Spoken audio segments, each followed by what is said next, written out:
Hello friends.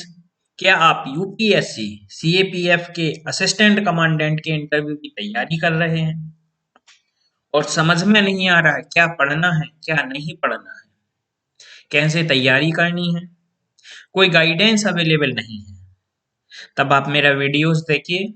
आपके लिए मैं एक अभी बेसिक स्ट्रक्चर बताता हूँ और कुछ समय बाद मैं ऐसे कैंडिडेट्स से आपका इंट्रोडक्शन कराऊंगा जो यूपीएससी सीएपीएफ असिस्टेंट कमांडेंट का इंटरव्यू फेस कर चुके हैं और वो अपने अनुभव आपके साथ शेयर करेंगे। साथ ही आपके डीएफ के ऊपर कौन कौन से प्रश्न बन सकते हैं, इसमें भी मैं आपकी मदद करूंगा।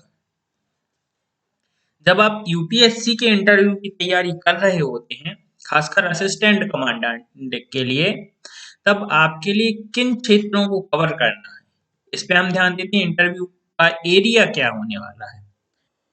तो जब भी आप यूपीएससी का कोई भी एग्जाम हो, अगर आप इंटरव्यू देने जा रहे हैं, तो सबसे पहला जो एरिया है प्रश्न बनने की संभावनाएं सबसे पहले बनती है, वो होती है डीएएफ से, डिटेल्ड एप्लीकेशन फॉर्म से। जो बच्चे इंटरव्यू दे रहे हैं वह डीएएफ का मतलब बहुत अच्छे से जानते हैं, उन्होंने डीएएफ फिलअप किया होगा। तब हमें अपने डीएएफ को बहुत सावधानी पूर्वक भरना है, क्योंकि मैक्सिमम क्वेश्चंस डीएएफ से ही जनरेट होते हैं और उसके आंसर देने के लिए हमें पहले से तैयार होना होगा। कई बार आपके अंदर प्रश्न आता है कि हमें क्या सच सच जानकारी देना है या कुछ झूठ भी जानकारी देना है, गलत जानकारी देना है। तो मेरी एडवाइस है, सबसे पहले तो आप उसमें सारी की सारी सही जानकारी भरिए, सच्चाई पूर्वक भरिए। और दूसरा, क्या झूठ डालना है, तो मैं बोलूंगा हाँ डालना है। कहाँ डालना है?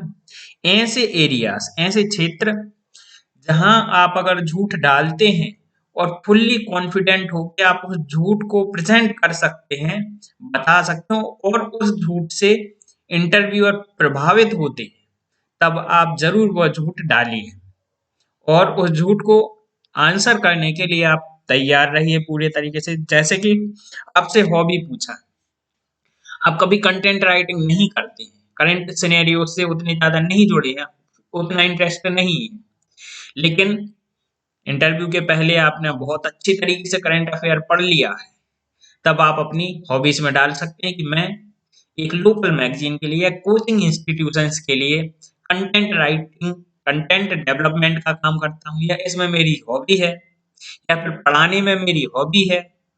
ऑब्वियसली झूठ हो सकता है, लेकिन इतने कॉन्फिडेंट होके बोलो। और अगर उस एरिया से आपसे पूछा जाए कि आपने कंटेंट डेवलपमेंट किसमें किया, तो करंट सिनेरियो आपने जिन पे स्ट्रॉन्गेस्ट हैं वो आप करंट सिनेरियो बताइए, और उस पे आपसे प्रश्न पूछे जाएंगे क्रॉस क्वेश्चन, तो आप उसके लिए भी तैयार रहिए, तब आप झूठ डाल सकते हैं, अदरवाइज झूठ मत डालिए। दूसरे नंबर पे सबसे ज्यादा क्वेश्चंस जनरेट होते हैं खासकर असिस्टेंट कमांडेंट के लिए। असिस्टेंट कमांडेंट का मुख्य वर्किंग एरिया जो है वो इंटरनल सिक्योरिटी। जो सीएपीएफ बनाई गई है वो इसीलिए बनाई गई है ताकि भारत के अंदर आंतरिक सुरक्षा के लिए काम किया जाए। तब हमें फोकस करना होगा इंटरनल सिक्योरिटी पर।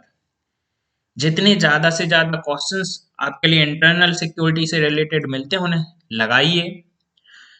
मोस्ट क्वेश्चन यही है कि भारत में आंतरिक सुरक्षा की क्या चुनौतियां हैं, उनके समाधान क्या हो सकते हैं। तो आपके लिए जितनी चुनौतियां हैं उनको पढ़िए। समाधान, मिलिटेंसी हो गए, आतंकवाद, नक्सलवाद, इनमें अंतर, समानताएं, इन्हें कैसे कम किया जा सकता है, भारत सरकार को इनसे बात करनी चाहिए या नहीं करनी चाहिए। और इंटरनल सिक्योरिटी में सबसे इम्पोर्टेंट पार्ट जो है मेरे हिसाब से, वो है पूर्वोत्तर भारत में आंतरिक सुरक्षा की चुनौतियां, यहाँ के मिलिटेंट ग्रुप्स, इनके बारे में पता होना चाहिए। मैक्सिमम कई बार सीधा प्रश्न पूछ लेते हैं कि भारत में आंतरिक सुरक्षा को चुनौती देने वाले मिलिटेंट ग्रुप्स के नाम बताइए। सिंपल क्वेश्चन होता है, आपको 4 से 5 मिलिटेंट ग्रुप्स के नाम बताने होते हैं। तो आप इस पे अपनी तैयारी पकड़ जितनी अच्छी रखेंगे उतना ही अच्छा होगा। एक क्वेश्चन आपसे यही पूछ लेंगे, आतंकवाद नक्सलवाद में अंतर क्या है। तो आंतरिक सुरक्षा की सबसे अच्छी एक बुक आती है, एक आईपीएस है, उनकी बुक आप खरीदिए, इंटरनल सिक्योरिटी पढ़ लीजिए, मैक्सिमम क्वेश्चन वहां से आ जाएंगे। फिर क्वेश्चन बनने की संभावना जो बनती है वो होती है आपके अपनी एकेडमिक क्वालिफिकेशन से रिलेटेड कुछ पूछ लिए जाते हैं। जैसे आपने ग्रेजुएशन में या मास्टर डिग्री जिस सब्जेक्ट से की हुई होती है उससे संबंधित एक दो क्वेश्चन हो सकते हैं, बाकी ऐसा नहीं है कि पूछे हैं। और अगर पूछा जाता है तो आप तैयार रहिए। अगर आपके फील्ड ऑफ इंटरेस्ट है तो ऑब्वियसली उस पर बताइए। कई बार क्या होता है आपकी फील्ड के लिए सीएपीएफ से इंटर रिलेट करके प्रश्न पूछा जाता है। जैसे आपने इंजीनियरिंग की है कंप्यूटर साइंस से, तब आपसे पूछ लिया जाएगा आपकी कंप्यूटर साइंस इंजीनियरिंग का असिस्टेंट कमांडेंट में क्या महत्व है, या फिर ये कैसे मददगार साबित होगा। आप टेक्निकल बैकग्राउंड के और अभी नॉन टेक्निकल बैकग्राउंड में आ रहे हो, इससे आप कैसे सहायक हो रहेंगे या क्या चुनौतियां रहेंगी, आप अपनी फील्ड चेंज कर रहे हैं। तो इस तरह के प्रश्न फेस करने के लिए तैयार रहिए। और कई बहुत महत्वपूर्ण चीज है, आप किसी भी इंटरव्यू दे रहे हो करंट पर्सपेक्टिव रिलेटेड कुछ ना कुछ क्वेश्चंस होगा। ये पॉलिटिकल, एनवायरमेंटल, इकोनॉमिक और सोशियो कल्चर किसी से भी रिलेटेड करंट पर्सपेक्टिव पे क्वेश्चंस हो सकते हैं।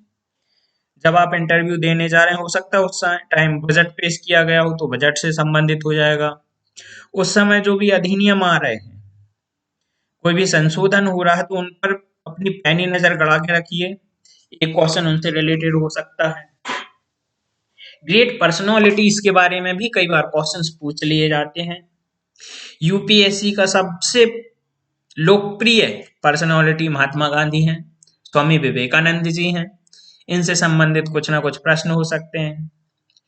एक प्रश्न लगभग हर इंटरव्यू में, आईएएस का, यूपीएससी सिविल सर्विस का इंटरव्यू हो या फिर असिस्टेंट कमांडेंट का या कोई भी, ये क्वेश्चन सभी से पूछ लेते हैं कि आप गांधी जी की एक गाल पे थप्पड़ मारने वाली थ्योरी है, दूसरा गाल आगे बढ़ा देंगे, इससे सहमत हो या नहीं हो, और हाँ या ना आपने बोला उसके बाद काउंटर क्वेश्चन होगा।